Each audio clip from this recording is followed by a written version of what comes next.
The message came on a Tuesday. Radio telescopes around the world picked up the signal at the same time. It was clear, purposeful, and definitely not from Earth. Jack Holloway was eating breakfast when his phone rang. He answered with a piece of toast still in his mouth. "Jack, it's George from the State Department. We need you here now." Jack worked as a linguistic expert for the government. He studied how people talk to each other. But today was different. Today, they needed him to help talk to aliens. The Navari, they called themselves. Their message was simple: "We come in peace and wish to meet." 3 days later, Jack sat in a room with 20 other experts, scientists, military officers, and government officials all waited as a large screen showed the approaching alien ship. "Remember," said Director Lewis, "we know nothing about them. Be careful what you say." The Navari ship landed in an open field in Wyoming. It was smooth and silver, shaped like a teardrop. When the door opened, Jack felt his heart beating fast. The aliens looked almost human, but with light blue skin and large dark eyes. They moved with grace that made them seem like they were floating. The first Navari to step forward wore a simple white robe. "I am alien," he said in perfect English. "We have studied your languages. We come to learn and share." Jack stepped forward as the chosen representative. "Welcome to Earth. I'm Jack Holloway. We're honored to meet you." Alien's eyes seemed to look right through Jack. "Your heart rate is elevated. You feel fear and excitement. This is natural." Jack was surprised. "You can sense how I feel." "We sense emotional patterns," Alien explained. "All Navari share emotional awareness. It is the foundation of our society." Over the next few days, Jack spent hours talking with Alien. The Navari explained their world, their technology, and their culture. They lived in perfect harmony because they always knew how others felt. There was no lying, no hiding feelings. "What happens when someone in your society feels anger?"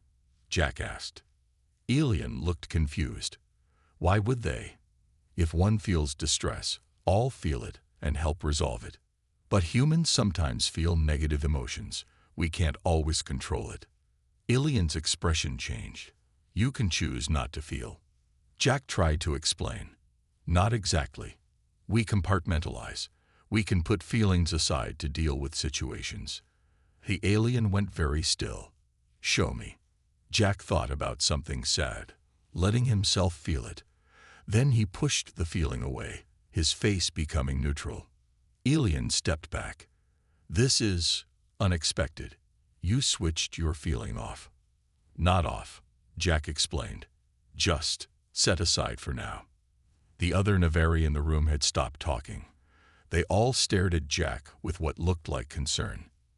The next day, formal talks began between Earth governments and the Navari. They discussed sharing technology, cultural exchange, and possible trade.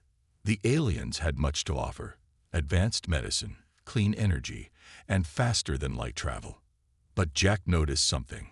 Whenever humans showed emotional control, the Navari would exchange glances. During a tense negotiation, when the American delegate went from angry to smiling in seconds, Jack saw Alien whisper to another Navari. "Is something wrong?" Jack asked Alien later. "Your people are different than we expected," Alien said carefully. "The way you control emotions is unusual to us." "It's just how we process things," Jack said. "It helps us function." Alien nodded but looked troubled. "Yes, function. Your kind is very functional."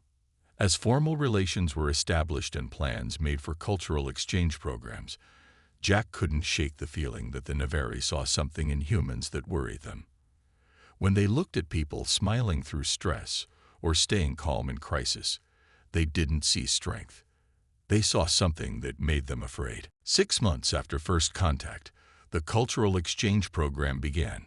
20 Navari would visit Earth while 15 humans would travel to the Navari homeworld. Jack was going, of course. He had become the unofficial expert on Navari communication. "You'll be working with Dr. Olivia Martinez," Director Lewis told him. "She's a military psychologist. The higher-ups think we need someone who understands the human mind on this trip. Olivia had short black hair and a direct way of speaking. Nice to meet you, Jack. I've read your reports on the Navari. Their emotional awareness is fascinating. They find us just as strange, Jack said. Maybe more so.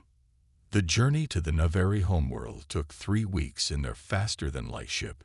Jack spent the time teaching the human team about Navari customs. Remember, they can sense your emotions. Don't try to hide how you feel, they'll know. Their ship arrived at a planet with 2 moons and vast blue oceans. The Navari city looked like it grew from the land itself. Buildings curved and flowed like waves. Elian greeted them at the landing area. Welcome, friends. We have prepared living spaces that should meet your needs. The human team settled in, but problems started on day 3. A group of Navari scientists invited the humans to share entertainment from Earth. Someone played an action movie. The Navari watched in silence as the movie showed car chases and fistfights. When a character died, several Navari left the room. This upsets you, Jack said to Elian, who looked pale blue instead of his normal bright color. The emotions in your story are disturbing, Elian said. The humans feel fear, then happiness, then nothing when others are harmed. It's just a movie, Olivia explained. The actors are pretending. Elian's large eyes blinked slowly. Yes, your people can pretend emotions. This is what troubles us. Later that evening, Jack found Olivia making notes. What are you thinking? He asked. They're studying us, she said. Did you notice the recording devices? They're trying to understand how humans process emotions. Is that bad? Not necessarily, she said, but their whole society is built on emotional transparency. We're basically walking contradictions to them. The next day, a Navari scientist named Vera invited Olivia to her lab. Jack went along as translator, though most Navari spoke good English now. Vera showed them brain scans. These are Navari minds experiencing emotions, she explained. The images showed whole brains lit up with activity, and these are human brains. The human scans showed activity in specific regions, with other areas remaining dark. You compartmentalize not just consciously but neurologically, Vera said. You can shut down emotional response in parts of your brain. It helps us handle difficult situations, Olivia explained. Or to harm others without feeling their pain, Vera said quietly. That evening, Jack noticed fewer Navari interacting with the human team. When he asked Elian about it, his friend seemed uncomfortable. Some of our people are concerned about humans, Elian admitted. There is a meeting of our High Council tomorrow about your species. What kind of meeting? Jack asked. Some believe we should limit contact with Earth. Jack felt a chill. Because we can control our emotions. Because you can turn off kindness, Elian said, his voice sad. We have reviewed your history. Wars, cruelty, indifference to suffering. Our scientists now understand how this is possible. That's not fair, Jack protested. Humans are compassionate too. Yes, Elian agreed. When you choose to be, that is what frightens us. Back in their quarters, Jack told Olivia about the conversation. We're in trouble, she said. They see our emotional control as a threat. We need to prove them wrong. And soon, Jack couldn't sleep that night. The idea that the Navari might cut ties with Earth worried him. Humanity had already begun planning to use Navari technology to solve major problems like climate change and disease. In the morning, Jack and Olivia requested to speak at the High Council meeting. After some debate, they were allowed to attend. The council chamber was a round room with 7 Navari sitting in a circle. Vera was there, along with 6 others Jack didn't know. Elian stood to the side as a witness. We have reviewed the research on human emotional patterns, said the head counselor, an older Navari with silvery blue skin. It is concerning. Vera stood and showed images of human brain activity. As you can see, humans can selectively activate or deactivate emotional responses. They can feel empathy for one person while feeling nothing for another. They can switch from kindness to cold calculation in moments. The council members made soft humming sounds that Jack had learned meant distress. "May I speak?" Olivia asked. When the head counselor nodded, she continued. "What you're seeing is an evolutionary adaptation. Earth is dangerous. Humans needed to make hard choices to survive." "What choices require turning off compassion?"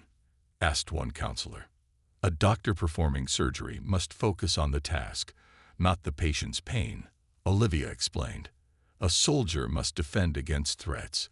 A leader must sometimes make decisions that hurt some to help many." The Navari didn't look convinced. Jack's phone buzzed. It was a message from Earth. "General Alan Carter arriving tomorrow with military delegation. Orders from highest level." Jack looked up, concerned. "I've just been informed that a military representative from Earth is coming here." The council chamber filled with a high-pitched sound as the Navari reacted. "Military?" the head counselor asked. "Why?"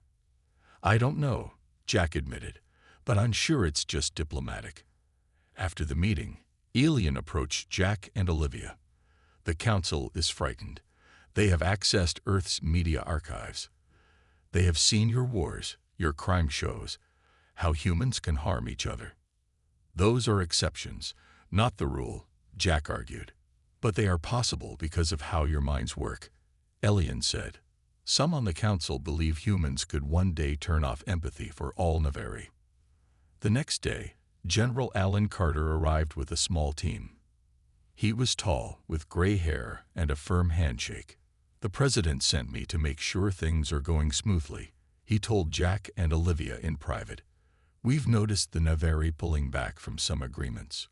"What's happening?" Olivia explained about the Navari concerns regarding human emotional control. "So they're worried we might turn evil." Carter frowned.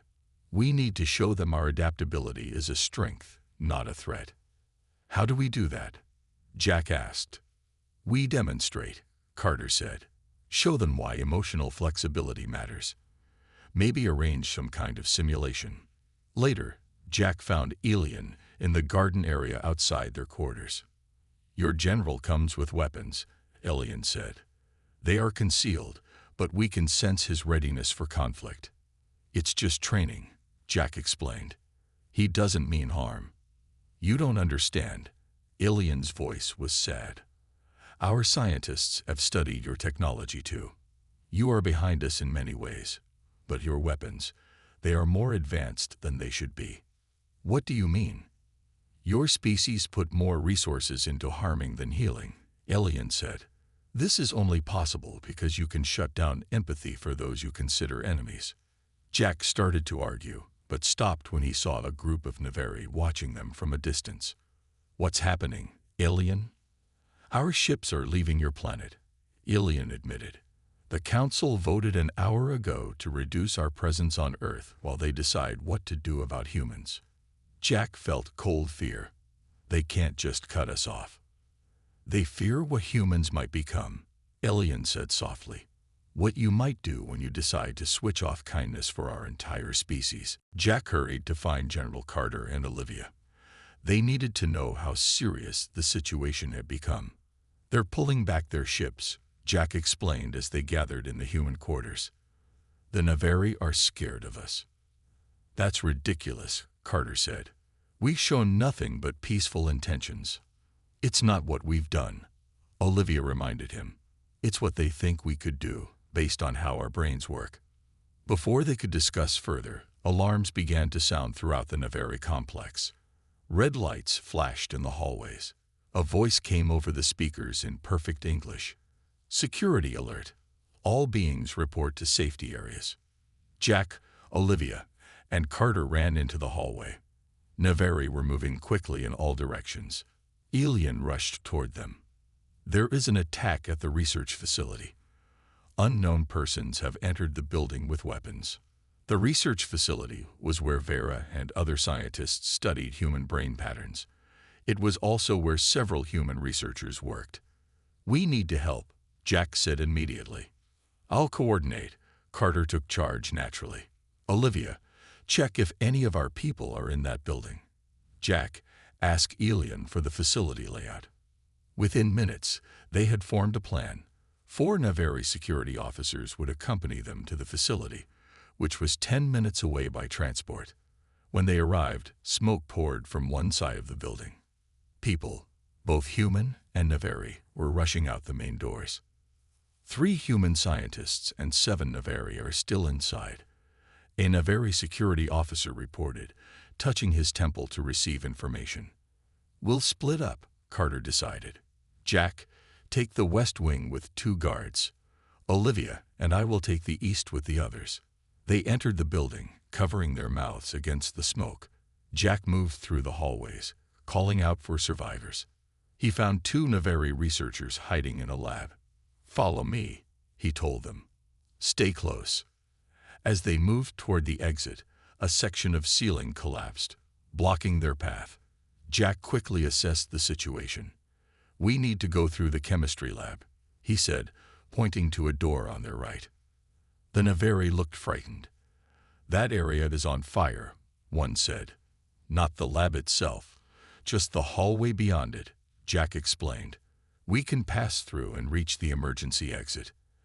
As they entered the lab, Jack grabbed lab coats and soaked them in water from a sink.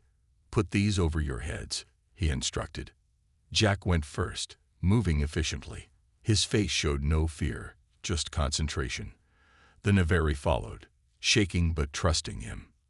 They made it to the emergency exit and out into fresh air.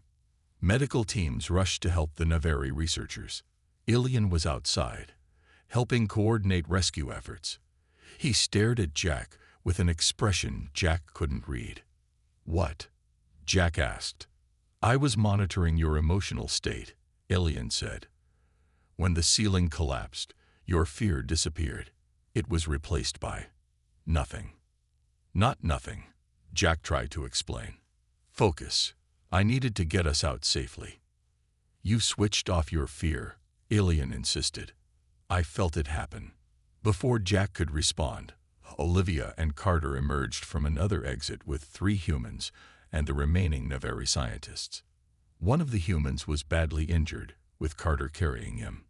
Later, when the fire was contained and the injured were being treated, Jack learned that the attack had been carried out by a small group opposed to Navari presence on Earth.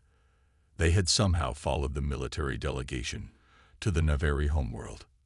They've been arrested, Carter told him, but the damage is done. The damage wasn't just to the building. Footage from security cameras had spread among the Navari population, footage showing humans during the crisis. It showed Jack's face going blank as he made decisions. It showed Carter ignoring his own burned hands to carry the injured scientist. It showed Olivia calmly treating a wound while smoke filled the room around her. They're calling it the switching, Elian told Jack that evening. Everyone is talking about how humans turn off emotions to handle danger.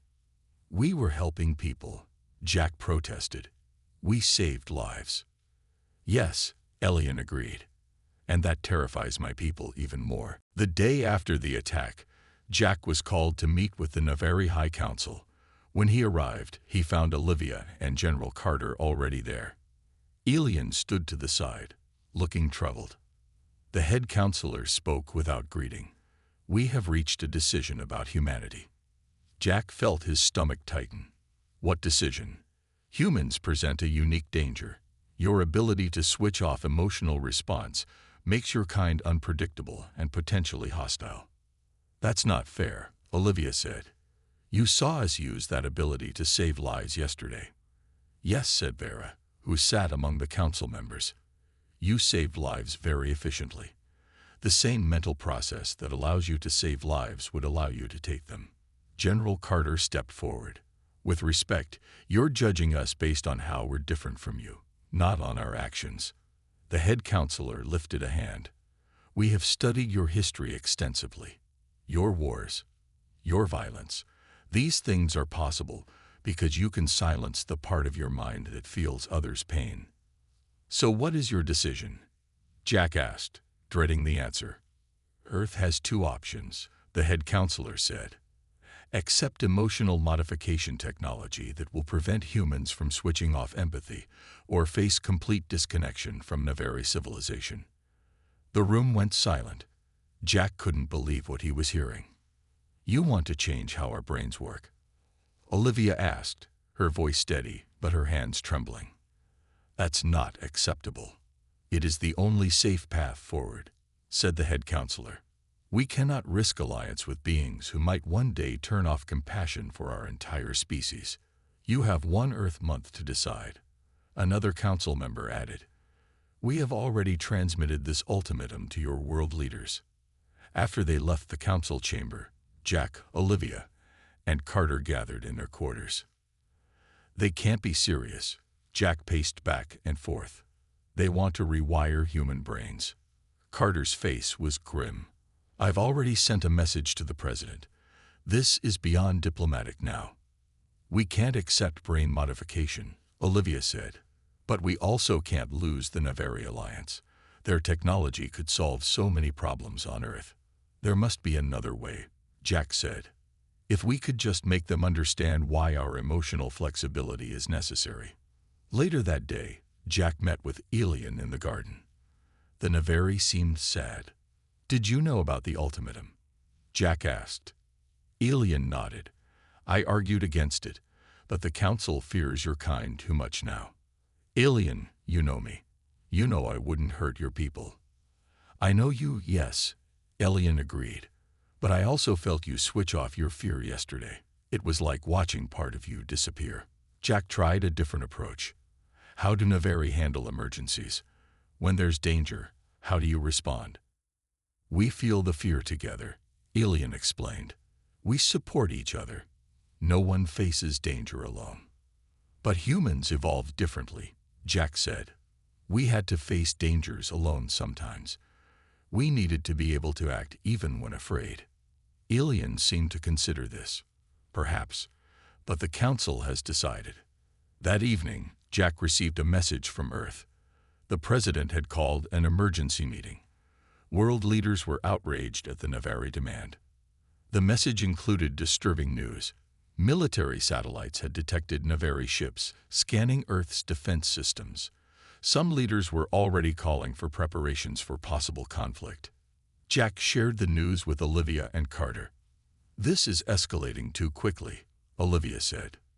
If they're scanning our defenses, we need to be ready, Carter argued. Ready for what? Jack asked. We can't fight them. Their technology is too advanced. Maybe we don't need to fight, Olivia said suddenly. Maybe we need to demonstrate. Show them why our emotional switching isn't a weakness or a threat, but a strength humans needed to survive. Jack looked at her with hope. How? We create a scenario, Olivia said. A demonstration that shows the Navari exactly how and why humans develop this ability, and why it serves compassion rather than threatens it. For the first time in days, Jack felt a glimmer of hope. We need to talk to Elian. He might help us. Quickly, Carter warned. My orders are to prepare for evacuation in 3 days if the situation doesn't improve. Jack and Olivia spent the night planning their demonstration. They needed to show the Navari that human emotional control served a purpose, a good purpose. We need Elian's help, Jack said. Without a Navari supporting us, the council won't even listen. In the morning, they found Elian in the science facility. Parts of the building were still damaged from the attack, but some labs were working again. I need your help, Jack said simply. Elian looked at his human friend with sad eyes. The council has made its decision. Decisions can change, Olivia said. We want to show your people why humans developed emotional compartmentalization. Will you help us set up a demonstration? Elian was quiet for a long moment. What do you need? With Elian's help, they prepared a simulation in the Navari Learning Center. The center had technology that could create realistic virtual scenarios. They invited the council members to attend. This is a waste of time, the head counselor said when they arrived. No demonstration will change the fundamental danger of human psychology. Please just watch, Jack asked. Then decide. The simulation began. It showed early humans living in a dangerous world. Wild animals, harsh weather, limited food. It showed a small tribe facing a crisis. A child had fallen into a fast-moving river. In the simulation, the human parents felt overwhelming fear and panic. Their emotions were so strong they couldn't think or act. But then another human arrived and did something strange. His face went blank, his emotions quieted, and he moved with purpose. He jumped into the river and saved the child while the parents were still frozen with fear. "This is what you fear," Olivia explained to the watching Navari. "The switching. But see what it does. It allows action when emotions would paralyze us." The simulation continued, showing other scenarios. A doctor performing surgery, a firefighter running into a burning building, a leader making a hard choice to save many lives. Humans didn't develop this ability to be cruel, Jack explained. We developed it to survive, to help each other survive. Some of the council members seemed thoughtful, but others remained unmoved. "This changes nothing," one said. "The ability exists and could be used for harm." "Any ability can be used for harm," General Carter spoke up. "Your emotional sensitivity could be used to manipulate others. Should humans demand you change how your brains work?" This caused a stir among the Navari. Elian stepped forward. "Council members, I have spent more time with humans than any of you. Yes, they can control their emotions in ways we cannot. But this doesn't make them dangerous. It makes them adaptable." The head counselor looked troubled. "Adaptable beings can adapt to violence as easily as peace." "Then judge us by our actions," Jack urged, "not by what you fear we might do." The council withdrew to discuss what they had seen. Jack, Olivia, and Carter waited anxiously. When the council returned, the head counselor spoke. "We remain divided on this issue. Some see wisdom in what you have shown us. Others still see danger." It wasn't the answer Jack had hoped for, but it was better than nothing. "We will extend the deadline for our ultimatum," the head counselor continued, "and we will send observers to Earth to learn more about human society." As they left the council chamber, Jack felt both relief and worry. They had bought some time, but the fundamental problem remained. "It's a start," Olivia said, sensing his thoughts. "A small one," Carter added. "But I just received troubling news from Earth. Some Navari ships are positioning themselves in orbit around our planet. The military is getting nervous." Jack looked at Elian, who stood nearby. "Is your council planning something they haven't told us?" Elian's expression was grave. "Not the council, but there are factions among my people who believe humans are too dangerous to negotiate with. They may be taking action on their own." "What kind of action?" Jack asked, his heart racing. "I don't know," Elian admitted, "but I fear they may try to solve the human problem without waiting for the council's decision." Jack realized with horror what this meant. "We need to warn Earth." Jack, Olivia, and General Carter rushed back to their quarters. Carter immediately sent an urgent message to Earth warning of possible Navari action. "We need to get home," Carter said. "The President wants us back for emergency talks." "We can't leave now," Jack argued. "We're making progress with the Council. If we run, it will confirm their fears about us." Before they could decide, Alien burst into the room. His blue skin had turned pale. "A warship has left our orbit. It carries emotional modification devices. They plan to use them on your planet without permission." "Whose ship is it?" Olivia asked. "A group called the Protectors," Alien explained. "They believe humans are too dangerous to exist as you are. The Council did not authorize this, but they won't stop it either." General Carter's face hardened. "Earth will defend itself. Against Navari technology." Alien shook his head. "Your weapons cannot stop their ship." "Don't be so sure," Carter said grimly. "We've been studying your technology too." Jack realized with horror what this meant. If Earth attacks a Navari ship, even a rogue one, it could start a war. "We need to talk to the Council," Olivia insisted. "Make them call back the ship." They hurried to the Council chamber, but found it empty except for the head counselor. "Where is everyone?" Jack demanded. Monitoring the situation, the head counselor replied calmly. "You need to stop that ship," Jack said. "If it enters Earth's atmosphere, our military will respond."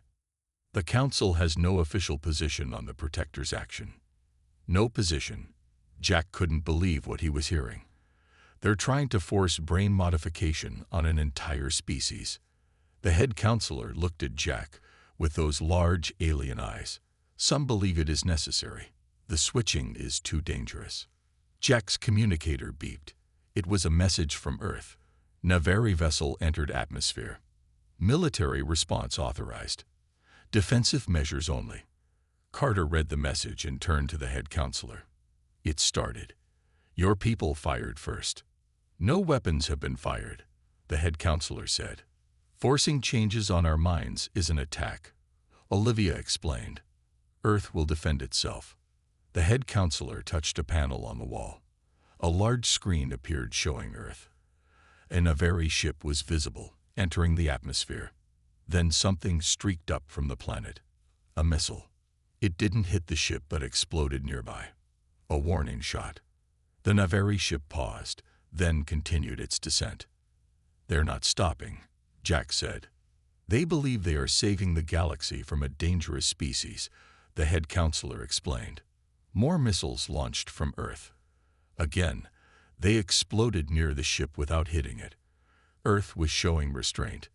"Your leaders control their weapons precisely," the head counselor observed. "Even now, they do not give in to fear or rage." "Because we can compartmentalize," Olivia pointed out. "We can fight without hate, defend without vengeance." The head counselor was silent, watching the screen. Jack's communicator beeped again. "All human delegates to report to Command Center immediately." "We have to go," Jack told Elian. "Come with us. We need a Navari voice they'll listen to." Elian looked at the head counselor, who nodded slightly. "Go. Observe. Report back." They were taken to a military command center where humans monitored the situation on Earth. The atmosphere was tense but controlled. Officers gave orders calmly. No one shouted or panicked. On the main screen, they could see the Navari warship now hovering over North America. Below it, military aircraft circled, keeping their distance but clearly ready to act. "The ship is preparing to deploy atmospheric devices," a technician reported. "They'll spread the emotional modification compound across the continent." "Options?" the commanding officer asked. "We can attempt to disable their deployment systems with an EMP burst," someone suggested. "Minimal damage to the ship itself." Jack watched as humans calmly discussed how to stop an existential threat without destroying the attackers. There was no rage, no call for revenge. "This is what they fear," Jack whispered to Elian. "This controlled response." Elian's eyes were wide. "No, this is what they should admire." In the command center, tension grew as the Navari ship prepared to release its modification devices over Earth. The human military officers remained calm, discussing options without panic or anger. "EMP ready in 30 seconds, a technician reported. Jack turned to Elian. "Can you contact the ship? Try to reason with them." Elian nodded and stepped forward. The commanding officer gave him access to a communication station. Elian sent a message in the Navari language. "I've told them I'm here observing the humans," Elian explained. "I've asked them to stand down." Seconds passed. Then a reply came through. "They refuse," Elian said, his voice tight. "They believe they're saving the galaxy from a dangerous species." "Then we have no choice," the commander said. "Prepare to." "Wait," Jack interrupted. He had a sudden idea. "Let me speak to them." "What can you say that will change their minds?" Olivia asked. "Nothing," Jack admitted. "But I can show them something." The commander hesitated, then nodded. "Make it quick." Jack stepped up to the communication panel. "This is Jack Holloway, human representative to the Navari. I request to speak with your ship's commander." A moment later, and a very face appeared on the screen. "I am Trell, commander of this vessel. Your words cannot stop us from doing what is necessary." "I don't want to stop you with words," Jack said. "I want to show you something about humans that you may not understand." Jack turned to the human officers in the room. "Each of you, tell me one thing you love about Earth, one thing you're protecting. Don't think, just feel and speak." One by one, the officers spoke. "My daughter's laugh. The ocean at sunrise. My mother's garden. The taste of fresh bread. My husband's smile." As they spoke, Ilian moved among them, touching their temples lightly, sharing their emotions with the Navari on the ship. "Do you feel it?" Jack asked Trell. "We compartmentalize to protect these things, not to destroy. We switch off some emotions so others can survive." Trell's expression changed slightly. "Your emotions are strong." "Yes," Jack agreed. "And when we need to, we can set aside fear and anger to protect what we love. That's not a weakness or a danger. It's our greatest strength." Olivia stepped forward. "When a doctor performs surgery, they must set aside their empathy for the patient's pain. But they do it because of their deeper care for the patient's life." General Carter joined them. "When a soldier fights, they must control their fear, but they do it to protect their home, not to destroy another's." The Navari commander was silent, considering their words. "You saw humans switch off kindness," Jack said, "but you didn't see why. We don't turn off emotions to become cruel. We do it to preserve something more important, life itself." Ilian touched Jack's temple, sending his emotions to the ship. "Feel his truth, Trell. I have lived among humans. They are not what we feared." Long moments passed. Then the Navari ship began to rise, moving away from Earth's surface. "We will withdraw," Trell said, "and report to the Council what we have witnessed here." When the transmission ended, the command center erupted in cheers. Jack turned to Ilian, who was looking at him with new understanding. "You didn't switch off your emotions just now," Ilian observed. "You showed them instead." "Sometimes that's the better choice," Jack agreed. 3 days later, the Navari High Council called an emergency session. Jack, Olivia, and General Carter attended, along with representatives from Earth joining by video link. The head counselor addressed the assembly. "We have observed humans in crisis. We have seen them control their emotions with precision. And now we understand. This is not a threat, but an adaptation. Different from our way, but valid nonetheless." The council voted to withdraw the ultimatum. Instead, they proposed a new treaty, one that acknowledged the differences between their species but committed to learning from each other. As Jack signed the document alongside Ilian, he asked his friend, "Do you still fear our emotional control?" "No," Ilian replied. "Now I envy it a little. Your people can choose when to feel. My people are always at the mercy of our emotions." "Maybe we can learn from each other," Jack suggested. "Find a balance between feeling everything and controlling too much." "Yes," Ilian agreed. "Perhaps that is why our species met, not to change each other, but to complete each other." Jack smiled, letting his friend feel the full force of his hope for their future together among the stars.